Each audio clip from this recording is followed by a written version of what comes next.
Hi guys, मैं हूं आपकी दोस्त Prachi and welcome back to my channel. Recently मैंने एक वेब सीरीज देखी, ताली। सुष्मिता सेन की वेब सीरीज थी। बहुत औसम एक्टिंग की सुष्मिता सेन ने। ये जो है एक सोशल एक्टिविस्ट और ट्रांसजेंडर गौरी की लाइफ पर आधारित है वेब सीरीज ताली। एक ही दिन में देख ली पूरी वेब सीरीज, इतनी बढ़िया लगी और एक्टिंग वगैरह सब बहुत शानदार थी। लेकिन दो तीन सीन उसमें ऐसे थे जो सोचने पर मजबूर कर देते हैं। अ, अगर आपने भी वेब सीरीज देखी होगी तो आप ये रिलेट कर पाएंगे, और इन सभी विषयों पर आपकी क्या राय रहेगी मुझे कमेंट करके जरूर बताइएगा। आपकी राय मुझे जानकर अच्छा लगेगा। पहला सीन तो एक आपने देखा होगा। पहली तो सबसे बड़ी बात कि जो गौरी शिंदे, मुझे ऐसा लगा कि वो जन्म से ट्रांसजेंडर नहीं थी, क्योंकि देखा जाए तो वो एज अ बॉय पैदा हुई थी और सब कुछ उनमें लक्षण वही थे। लेकिन उन्होंने भगवान की क्रिएशन को चेंज किया सिर्फ अपनी फीलिंग्स के आधार पर। राइट, वो ट्रांसजेंडर पैदा नहीं हुई थी, बल्कि वो लड़के के रूप में पैदा हुई थी। उन्हें लड़कियों की तरह सजना संवरना अच्छा लगता था। अपनी माँ को देखकर उन्हें भी ये सब फीलिंग्स आई थी कि मुझे ये सब चीजें अच्छी लग रही, मतलब एक इनर वॉइस के आधार पर उन्होंने अपने आप को चेंज किया था, है ना। मतलब देखा जाए तो जो लोग किन्नर पैदा होते हैं उनकी बात एक अलग होती है, मतलब लड़के से लड़की बनते हैं सेक्स चेंज ऑपरेशन करवा के, वो एक अलग चीज होती है। सबसे पहला बात तो मुझे ऐसा लगा पर्सनली, ये मेरा है, बाकी ठीक है वो उनका पर्सनल जो भी था। सेकेंड चीज, जो आप ये जो सीन देख रहे हैं अभी यहाँ पर, जो कि एक गवर्नमेंट हॉस्पिटल के डीन को सुष्मिता सेन का जो किरदार है ताली वाला, वो जो है उनको डराती हैं कि अगर आपने इस अपोलोजाइजेशन लेटर जो है माफीनामे पे साइन नहीं की तो मैं अपने कपड़े उतारूंगी, और वो इस तरीके से डराती धमकाती उनको। बहुत शानदार सीन था, देख के तो बहुत अच्छा लगा। लिटरली तालियां बजने वाला काम था वो। और जब उन्होंने डी ने साइन किया तो ऐसा लगा वाह यार जीत गई वो, तो मतलब एक जीत थी उनकी, है ना, लगा ये।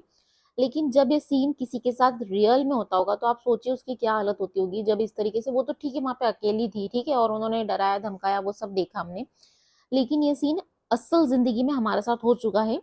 जब हमने यहाँ पर दिल्ली एनसीआर गाजियाबाद में अपना घर खरीदा था, तब 4 से 5 किन्नर आए थे और बधाई देने के नाम पर 50,000 रुपए की डिमांड की। अब आप सोच सकते हैं एक मिडिल क्लास व्यक्ति के लिए 50,000 कितनी बड़ी बात होती है, जो अपनी जिंदगी भर की कमाई से डाउन पेमेंट भरता है और आगे आने वाले 20 से 30 सालों के लिए लोन लेता है, जब जाकर वो एक घर बना पाता है। और उसकी बधाई देने के नाम पे 50,000 रुपए डिमांड ना, 4 5 किन्नर आते हैं आपको। हमें करीबन 1 घंटे तक उन्होंने डराया धमकाया, और सेम ऐसा ही सीन जैसा ताली में आप ये जो देख रहे हैं ना, सेम ऐसा ही सीन हमारे साथ हुआ था। मुझे लिटरली वही सब सामने आ गया था जब मैंने ये सीन देखा कि किस तरीके से, मतलब ये लोग डराते हैं आपको। हाँ, हमें ये बोला गया कि कपड़े उतार दूंगी, शोर मचाऊंगी, और इस तरीके से पूरे 1 1.5 घंटे तक हमें इतना इतना परेशान किया गया, इतना मेंटली हरास किया गया। 50,000 रुपए की डिमांड की गई हमसे। अब आप सोच सकते हैं कि 50,000 रुपए कितनी बड़ी बात है। जो व्यक्ति लोन लेकर घर खरीदता है उसके लिए बहुत बड़ी बात है। उन्होंने हमें कहा कि आप लोन ले लो, किसी से उधार ले लो, इस तरीके से उन्होंने हमें यहाँ पर इतना हैरेस किया। क्या कर सकते थे, हम दो जन अकेले थे घर में, किसको बुलाते, किससे हेल्प करते, कुछ नहीं हुआ। हमें उन्हें पैसे देने पड़े। मतलब ये एक बहुत ही गंदी बात है कि ट्रांसजेंडर जो मतलब कम्युनिटी है वो आपको सिर्फ दुआएं और बददुआओं के नाम पर कितना हैरेस करती है। ये आप डर के मारे जो है कुछ कर भी नहीं पाते। हमें ये लगा कि हम बाहर जाएंगे, पता नहीं बाहर जाके ये लोग क्या करें हमारे साथ, या कुछ भी कर सकते हैं।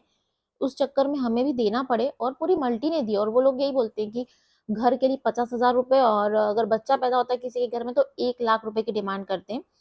और हमारे घर के सामने, मैं देख ही रही हूँ लाइव एग्जाम्पल, हमारे घर के सामने एक अभी बेबी पैदा हुआ है, तो होटल से घर भी नहीं आया पैदा होने के बाद, और एक इनर लोग जो है वो घर में आ गए, और अराउंड 1 1.5 घंटे तक उन्होंने काफी माथापच्ची की। और पता नहीं वो कितने पैसे लेके गए मुझे नहीं पता, लेकिन उनकी डिमांड तो मुझे पता है कि अच्छी हाई फाई होगी।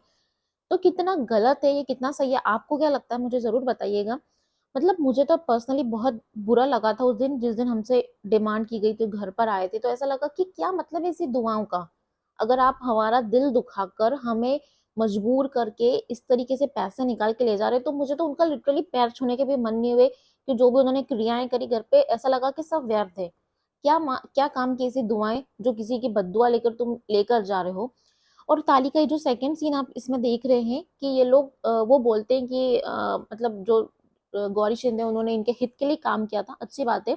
उन लोग को सक्षम बनाने के लिए काम किया, लेकिन ये लिटरली खुद बनना ही नहीं चाहते। वो लोग यही सोचते हैं कि जब हमें ताली बजा कर ही, लोगों को डरा धमका कर ही पैसे मिल रहे हैं, तो क्यों कोई मेहनत करेगा। सही बात है ना, क्यों कोई मेहनत करेगा। सीन में यही दिखाया गया है कि जब उससे 8,000 रुपये मिल रहे नौकरी करके, और ऐसे वो पर डे के 5,000 रुपये, 10,000 रुपये और महीनों के अच्छे खासे कमा रहे, तो कोई क्यों मेहनत करेगा, है ना। सही बात भी है कि जब इन लोगों को शुरू से यही दिखाया गया है कि सिग्नल पर, ट्रेन उनमें कहीं पर भी मांगते हैं और डरा धमका कर पैसे निकाल लेते हैं, नहीं दो तो फिर गलत गलत बातें बोलते हैं आपको, इस तरीके से डराते धमकाते हैं।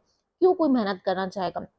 मतलब गौरी शिंदे जी ने जितनी भी मेहनत की इन लोगों को आगे लाने के लिए, थर्ड जेंडर का इनको वो मिल गया है कि अब आप कहीं पर भी सब जो भी गवर्नमेंट के फॉर्म वगैरह है वहां पर थर्ड जेंडर का अब आने लगा है कि ये लोग अपने आप को बता सकते हैं कि थर्ड जेंडर है। नौकरियों में इनको प्रावधान मिलने लगे हैं, इवन संसद तक पहुंच गए हैं वो लोग। फिर भी ये लोग अपना धंधा पानी नहीं छोड़ना चाहते हैं। जो लोग काम नहीं करना चाहते हैं, घर बैठ के इसी तरीके से खाना चाहते हैं, भले ही वो कितना भी अच्छा काम कर रहे हो, भले ही वो कितना भी दान कर रहे हो, पर इस तरीके से तुम लोगों से लूट कर अगर दान करो तो क्या मतलब। तुम मेहनत करके कमाओ और वहां जाकर दान करो तो तुम्हारा मेहनत का फल भी लगेगा। हमको ही दान करना तो हम नहीं कर देंगे, हमें हमें अभी जिनको देना होगा हम अपने हिसाब से दे देंगे, अपनी औकात के हिसाब से देंगे। क्यों हम इन लोगों को दे, क्या अच्छा काम कर रही है जो भी कर रहे हो हमें नहीं करना ना। मतलब यार, वो जो तुमको मन से दे रहा है, जो दिल से दे रहा है दुआओं के नाम पर, तुम वो रखो ना। इस तरीके से डरा धमका कर लेने से क्या फायदा। मतलब मुझे ये बहुत गलत लगा। और एक और सीन जो मुझे इसमें सबसे ज्यादा, और एक और बात जो मुझे सबसे ज्यादा गलत लगी, कि इन लोगों को ये सब जानकारियां मिलती कहाँ से। किसी ने घर लिया है, किसी के यहाँ बच्चा पैदा हुआ, ये सब जानकारियां मिलती कहाँ से। ये सब जानकारियां जो आपकी पर्सनल डिटेल्स है, वो ये सब लीक होती है, डेटा बेचा जाता है। अगर आप मतलब कोई भी इंसान, अगर कोई भी लेडी प्रेग्नेंट है, तो उसकी डिटेल फर्स्ट मंथ से या फिर जहां भी उसकी डिलीवरी होती है वहां से डेटा बेचा जा रहा है। सीधी सी बात है, वरना इन लोगों को कैसे पता चल जाता है कि इस फलाने घर में किसी के यहाँ बच्चा पैदा हुआ है। मतलब ये तो हमारी पर्सनल डिटेल्स लीक करने वाली बात हुई ना। हमें नहीं देना किसी को जानकारी। मतलब अब तो यही हो गया है कि या तो आप गलत फोन नंबर, गलत पते दो, यही कर सकते हैं इंसान। मतलब आपकी पर्सनल डिटेल्स लीक हो रही है तो ये तो गलत बात है ना। कहीं से भी हो रही है, मतलब किसी भी क्लिनिक से हो रही है या फिर हॉस्पिटल से हो रही है, तो ये गलत बात है। क्या हमें नहीं देना किसी को अपनी जानकारी। क्योंकि अगर किसी के यहाँ बेबी पैदा हो रहा है, उसके घर आने से पहले, हॉस्पिटल से डिस्चार्ज होने से पहले अगर ये लोग पहुंच रहे हैं वहां पर, मतलब आप सोचिए कि कितनी जल्दी डेटा लीक हो रहा है, हम लोग का पर्सनल डेटा कितनी जल्दी बेचा जा रहा है। तो ये बहुत गलत बात है और इसके खिलाफ सख्त एक्शन होना चाहिए। मुझे नहीं किसी को बताना क्या कर सकता है। मतलब अगर हॉस्पिटल वाले अगर ये बेच रहे हैं डिटेल्स, तो इस बात की कार्रवाई होनी चाहिए उसके उनके खिलाफ कि क्यों ये किया जा रहा है। मतलब इन लोगों को कहीं से तो जानकारियां मिल ही रही है ना। मुझे जो लगा वेब सीरीज देखकर, एक्टिंग नो डाउट बहुत अच्छी थी, सब कुछ अच्छा था, बट ये दो तीन मुद्दे जो मुझे लगे वेब सीरीज में दिखाए गए, वो मुझे पर्सनली गलत लगे। मुझे क्योंकि मुझे हर्ट हुआ था, मैं इस फेज से गुजर चुकी हूँ, इसलिए मुझे पता था कि ये गलत है। आप लोगों के साथ अगर कोई ऐसी वाकया हुआ हो तो जरूर हमारे साथ शेयर कीजिए, और इस बारे में आपकी क्या राय है, इस टॉपिक के बारे में आप क्या क्या कहना है, हमें कमेंट करके जरूर बताइए। हम तो सोचते हैं कि जरूर इसके खिलाफ पिटीशन भी दायर करनी चाहिए कि हमारा पर्सनल डेटा एक तो लीक ना हो, मतलब कहीं पे भी लीक ना हो। और दूसरी बात, इस तरह का ये दादागिरी ना चले, क्योंकि देखा जाए तो माफिया लोग गन दिखाकर आप लोगों को डराते हैं, और ये लोग जो है वो दुआएं बदुआओं के नाम पर डराते हैं।